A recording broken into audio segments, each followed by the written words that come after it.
क्या आप जानते हैं कि भारत के इतिहास में एक ऐसा राजा हुआ जिसने अपने समय में सैकड़ों साल आगे सोच लिया था, लेकिन उसकी यही सोच उसके विनाश का कारण बनी। उसका नाम था मोहम्मद बिन तुगलक। मोहम्मद बिन तुगलक दिल्ली सल्तनत का सुल्तान था।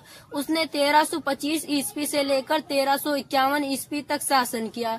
मोहम्मद बिन तुगलक बहुत पढ़ा लिखा और बुद्धिमान शासक था। खगोल शास्त्र, दर्शन और गणित में उसे गहरी दिलचस्पी थी, लेकिन वो चाहता था कि उसका साम्राज्य आधुनिक और व्यवस्थित हो जाए। उसकी कुछ नीतियाँ इतनी अजीब थी कि जनता उसे पागल सुल्तान कहने लगी। सबसे पहले बात करते हैं उसकी राजधानी बदलने की नीति की। मोहम्मद बिन तुगलक ने राजधानी दिल्ली से लेकर दौलताबाद तक जबरदस्ती भेजा, लेकिन रास्ते में भूख, प्यास और थकान के कारण हजारों लोगों की मौत हुई।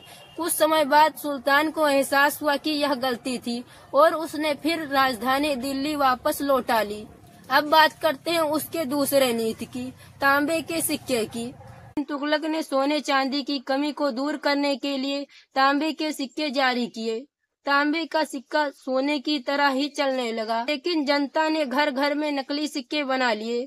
बाजार में असली और नकली में फर्क ही खत्म हो गया और भारत की पूरी अर्थव्यवस्था बिगड़ गई और सुल्तान को खुद आदेश देना पड़ा कि सारे तांबे के सिक्के जमा कर लिए जाएं। अब बात करते हैं उसके तीसरे कदम की, खुरासान अभियान की। उसने ईरान की तरफ से सेना भेजने का निर्णय लिया, लेकिन ना तो पूरी तैयारी थी और ना ही संसाधन।